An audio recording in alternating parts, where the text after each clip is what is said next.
battle comes from relationships all the way down. The wrong people come and try to connect with you because they can stagnate you. If I can hold you back for 2 or 3 years and make you keep messing around with me, and I know I have no intentions to do anything with you, you're stagnating yourself from doing what God wants you to do those 2 years. And if you're behind, but I thank God for redeeming the time. Yes, Lord. Do you hear me? In the midst of what they try to snap. Celebrate you right on where you Come right. on. Yeah. Right. Yeah. No, you good. Yeah. Because that was one of the things I was telling people too. We have to be mindful not to miss our assignment for people who want attention. And people was mad at me. This lady told me, no, that's the devil. Because I said no more wasted oil is a thing. You can waste your oil on the wrong assignment because it wasn't yours. You gotta know when to let it go. Yeah. When it's no longer an assignment, it becomes a burden. There you go. So you want to be do burned you know the down and difference? held down. Don't And that's the thing. Some people don't know the difference. Don't. So They used think to everything drag is an assignment. Everybody is an assignment. Everything is an assignment. No, that could just be a moment in time for you to witness and move on. Yeah. But you holding on to this person or this thing, trying to make it an assignment, and you wonder why all hell breaking loose in your house. Right. Because you holding on to the tornado that you supposed to be released. And this dude back right here and said, you quit. She like, that assignment ain't up. I'm like, Yvonne just she got a time. Call us 911 group. Because that's you're a born again believer. You're so busy trying to rescue people until you wind up missing what God has to do. Who gonna rescue you? Who gonna rescue you? And you're dragging dead bodies and people around, so giving everybody CPR. Oh yeah, I come up to your car. You go home, you all drained. Because I'm telling you, the life of a prophet, you walk in dry places a lot. People don't want to hang around you because you spook them out. You're a weirdo. And the practice, they're scared when you talk. Everybody like, well, let's go. We got to get up and leave. You like, she just came, let's leave. The whole party leave. You wonder what's and wrong. And it's funny that you say that. I used to be afraid of prophets. I ain't going to tell no stories. Because I used to be afraid. God planted you around Every time I would go in a place they want to talk to me. No, don't give me nothing God said. I don't want you to speak over me. I never wanted prophets to speak over me, and I would always get called out. I would hide from prophets because I never wanted to be called out. Never. And to this day, I mean, I don't hide from them now. But if one get to speaking, I don't say no amens or nothing because I don't want them to like. If you got a word, But I know if he got a word, I do know if they got a word, it's gonna come forth. But I've never been one to rush down and go get no word and trying to get people to pray for me. Right. No, I don't. You ain't got to worry about me. If it's a prayer line, I'm pray I'm sitting there to see. I don't trust people, so that's right. Yeah, I've never been to run to run. You don't know who lying and who ain't lying. You trust the line, who prophet lying. The Lord don't show you. It be clear. But people need to understand you cannot live your life by just continuing to want to have a prophecy all the time. Like you always have no connection about You always gotta hear somebody say, "Thus saith the Lord," over your life. Because he's speaking to you. He got to speak to you too. He ain't speaking to them. That's you see people that rush to Todd Hall's meet and all these things. They had no spiritual connection. Right. So then they like, I gotta run, go find the next word to the Lord. I've had people calling me as a prophet. What God's saying? I say, what? What you mean? What he said? Baby, he ain't said. I'm sure what it called. He ain't said nothing, and the Lord give a word, they give a word. I said, I'm hunting down no words. Trust me, because it might not be good news. It might not. But if you get into a posture of prayer, you can hear him. You learn. First, you gotta have get salvation in your life, so your prayer won't just reach the ceiling or the volume of the room. You're in the echo. But I'm speaking about the ones who do have salvation, who do have salvation, but don't have a prayer life. Right. Yes. Right. Well, you just got a hashtag. Okay. If you got salvation and have a prayer life, you just got a hashtag. Yeah. Well, that's just like having a license but never drive. Powerland. Hashtag save. Hashtag Powerland. You definitely have to get into a posture of prayer, and because he's speaking. Yeah. But sometimes we gotta learn to be quiet. Come on. I overtalk him. He was trying to talk to me, and Lord, not just. And he was like, all right, she done. He like, all right, shut up. Okay, so I Lord, and Lord, and he's like, all right, now be quiet. The lady told me before, will you shut up? Yes. And I said, excuse me? She said, shut up. I'm like, that was cold right there. That was real dirty. Right? You said that, I'm pouring my heart out. Because I want to tell you something this time. You always telling me what you want, got to shop and this. I ain't Santa Claus. And that's the thing, the biggest facade of the church world right now is that everybody has these big empty words. And I was just saying, you wasn't even on the prayer line on Wednesday, and I said, shut up, stop talking so much. You want to be to a place, people have put in their head that when they praying good, and when they really didn't make God, he got up on show. God, I thank you. And in the beginning, and I gotta pray Hebrew and all that. And it's not that. God really wants to hear your heart. And he wants you to pour out, even if it's something that you think is basic. God, I have nothing to say at this moment. I just thank you. I love you. And that's it. And you sit there and you will have the longest conversation because he'll begin to download things to you. And see, the thing is, people have gotten these fancy words, and now they feel like this is what it have to be in order to reach God. And God is saying, fool, I want to deal with what you are. You just learned that because you heard somebody else pastor say it, and you didn't develop this Hebrew term and all that now. Knowing you got a 2nd grade education, if you don't come down here and pray this alphabet with me, come on, pray this alphabet with me and run on and see what the end gonna be. And I think that's why we miss a lot of the stuff is because we see everybody on the platform, and that's where we desire to be. I really feel like nobody cares anymore about the serving. Everybody care about the platform. You have to be to a place where you're able to submit and serve. I love to serve. I told y'all, I said it again when the guy gave me an interview. He said, well, what would make you think? If I went in there and asked them if you was a good leader, what they'd say? They'd say I'm a good leader. What makes you a good leader? I said I was a good server first. I served my granddaddy. I served anybody. And even that I hold the title leader, I still would serve y'all right now. So I'm a servant first. And you have to do it and have a passion to serve. I have a passion to serve. I have a passion to see people happy.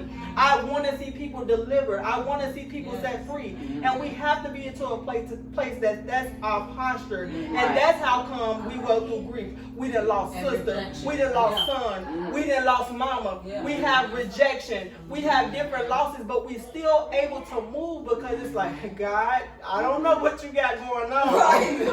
I don't know what you're doing. I don't know your plan for my life, but can I serve you when you tell me no? Can I still, because it's easy to serve God when He's giving you everything you want. It's easy to serve Him. Okay, I got the house, I got the car, I got the dog, I even got the fine chocolate man. So now, soon as you tell me no, soon as you take the house, soon as you take, what is your posture then? What is your heart then? And we have to be to a place that our yes is your will. Yes. Take the will. It's not my will, but your will be done. It's easy to say, but soon as His will is not aligning with what your vision is, then we have a problem with God. And so the only way that you're going to have any life outside of rejection, any life outside of grief, and you're able to move on, you're going to have to be to a place that you trust God even when He's not giving you a map. Even when you don't know what the destination is. When you're looking at the GPS and your signal is lost. Can you still be to a place where you trust God? And so you have to be. Like I tell y'all all the time, this is the first time I'm saved for real, you know? Because I done repent and I'm going to go do what I want to do. And I'm going to come back. I went to church, but I wasn't saved. Listen. Sang in the choir, a hearer, not a doer. Yeah, I was saved, going to church. Knew how to do church. Yeah, knew how to do it real well. Knew how to do it. I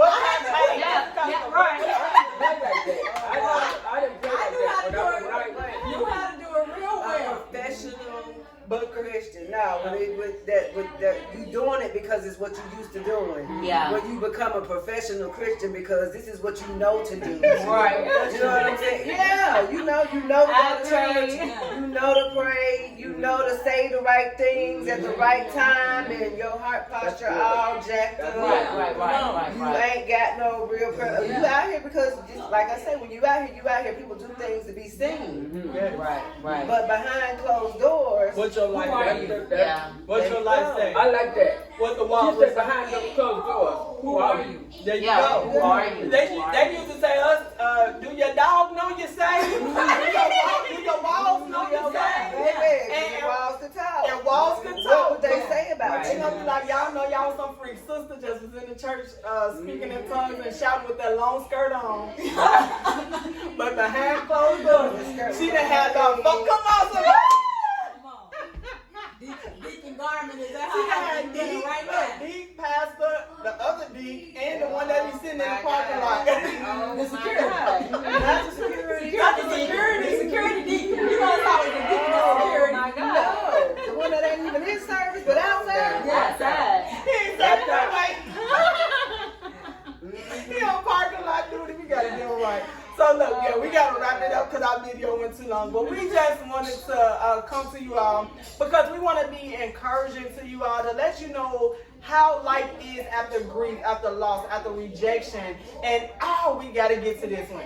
After witchcraft, we gotta allow her to tell her testimony of how she was in witchcraft and God brought her out. So we're gonna give you that time. What is life like after being with the wicked witch? From the dark to the light. Yes. And I'm glad that you brought that up because there are a lot of people that that's gonna remain nameless and not have no airtime that are very committed with leaving me there and not allowing me to be the saved person that I am today, right? So, life after witchcraft. Now, before I got saved, hanging with witches and hanging with people that, believe in Satan wholeheartedly, that believe in the cards and, the cards will give you answers and stuff like that. I found that very interesting because I was kind of mad with church and mad with God because of the fact that I wasn't where I was supposed to have been, and I felt like I was that crab, that crab in a barrel that was at the very bottom of the barrel that couldn't do nothing for my kids, that couldn't do nothing for myself. So it's like I found myself drowning in drugs like weed, ecstasy, alcohol, trying to hang around people that, that I felt like that can give me a quick answer and everything. But I'm gonna tell everybody something on live, and y'all too. People that go to people that are satanic seers, demonic entities and spirits, they tell you what you want to hear, right? They can only tell you so much, but it's just like you're signing a spiritual contract that has a gray area on the back. You don't know what that gray area is on what you're signing. Before Christ, I went to a person that was a seer and a witch. And basically, long story short, she told me everything that I wanted to know. She told me that I was gonna leave. And all I told her was my birthday, and she told me everything that I wanted to hear. But what I didn't know was I was never supposed to leave my situation. I was supposed to work it out. But because I listened to that demonic entity, after I left, everything that I got was kind of what I deserved because of the fact that I never turned that around and listened and seen that gray area that was on the back of the spiritual contract that I signed. But however, turning everything around, instead of me saying, oh, okay, well, I want a quick answer, I'm learning to wait on God. I'm learning to wait on whatever God has for me. If somebody asks me right now, oh, okay, so what is God doing in your life right now? I don't know, because of the fact that what he's doing right now, he's conjuring up something on the back end. He's reconstructing me, just like what you said right now. And it's like when I was used to having everybody around me because loving on what I do for them, or you know what I'm saying, or whatever kind of lifestyle I'm living at the time. Now it's like I was hitting brick walls on every side when it came to relationship, when it came to friendships. It was like, okay, I'm gonna make you, God was saying, I'm gonna make you look at me. That's it. All you got is me. All you have is, now you gotta surrender for real, because of the fact that you're at your lowest point. So since you're at your lowest point, why not depend on me? Why not hear what I have to say right now?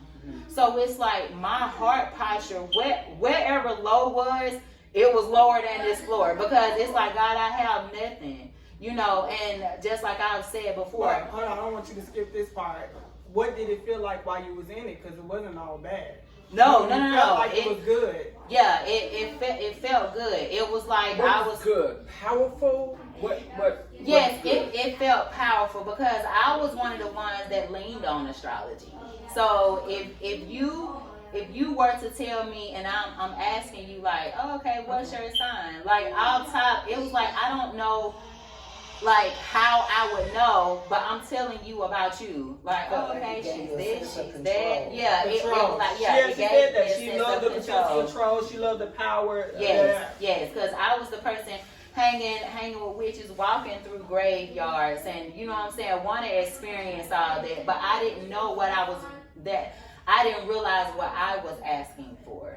You see what I'm saying? Right. And it was like the curiosity and the quick answers on what I was getting. I didn't realize the devil gonna speed you up. He gonna speed that process and make it definitely look good. And I just felt like, you know what I'm saying, waiting on God. I'm like, man, that process too long.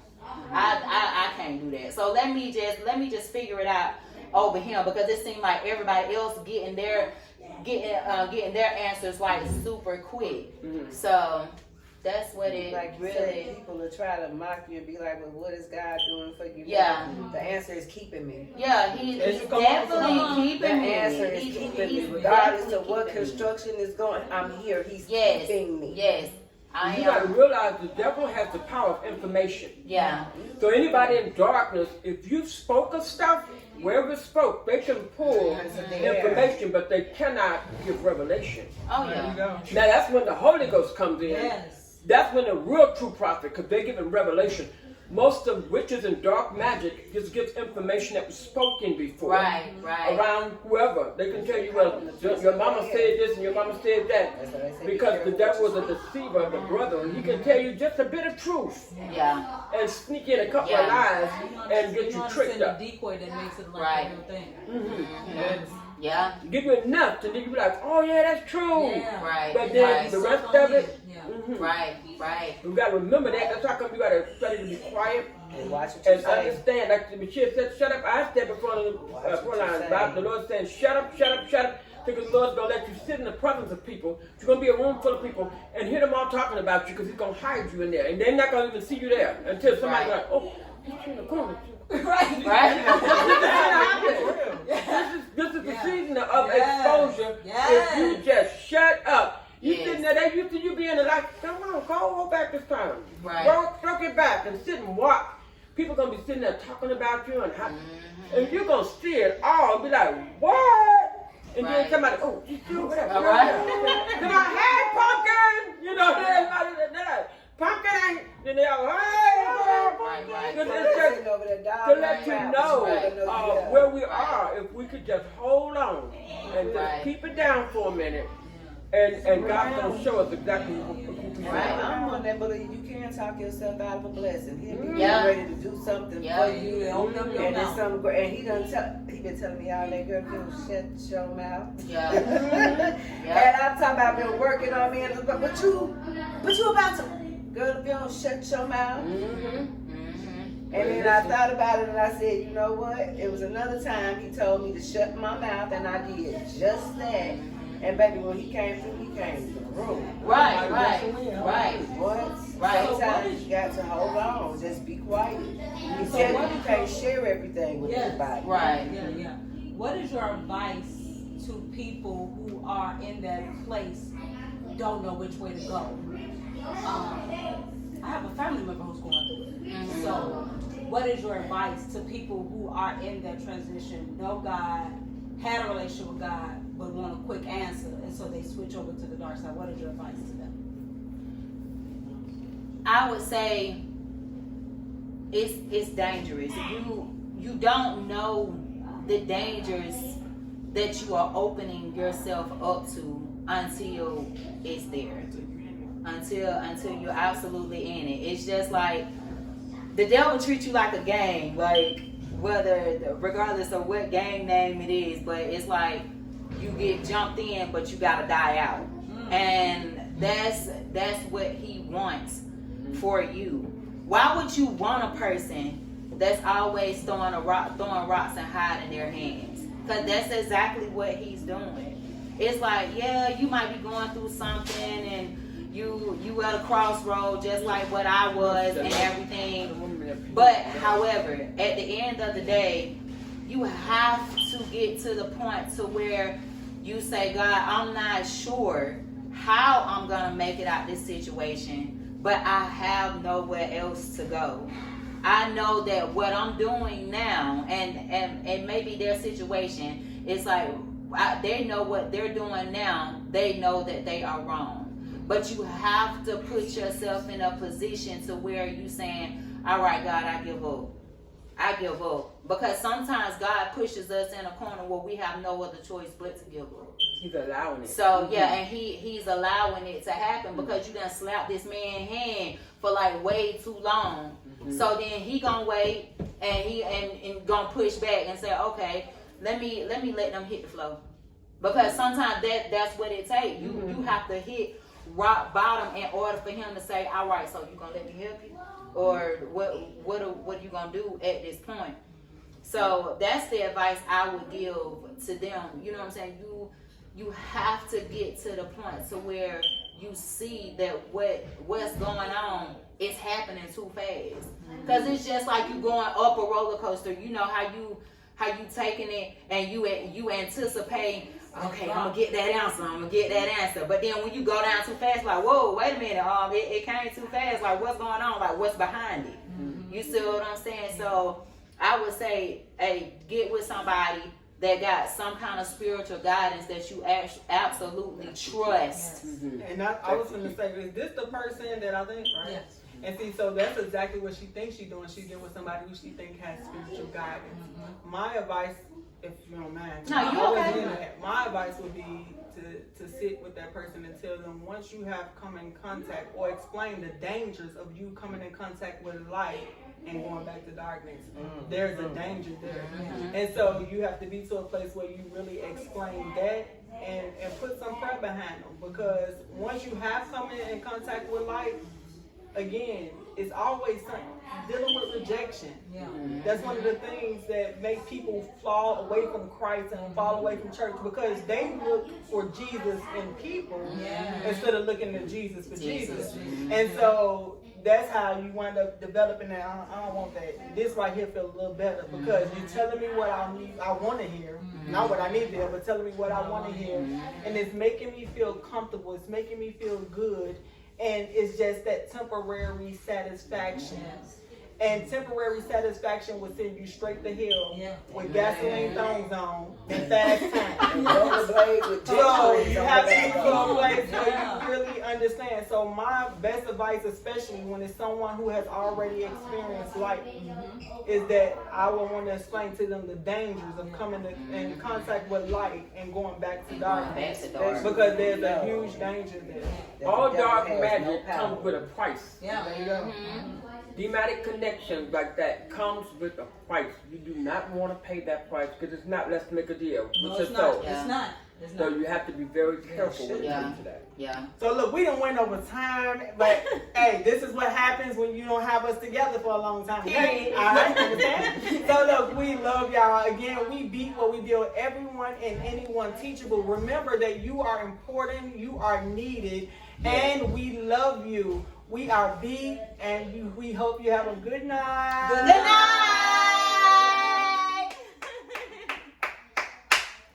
That was a long show, but a good one. It was good. Mm-hmm.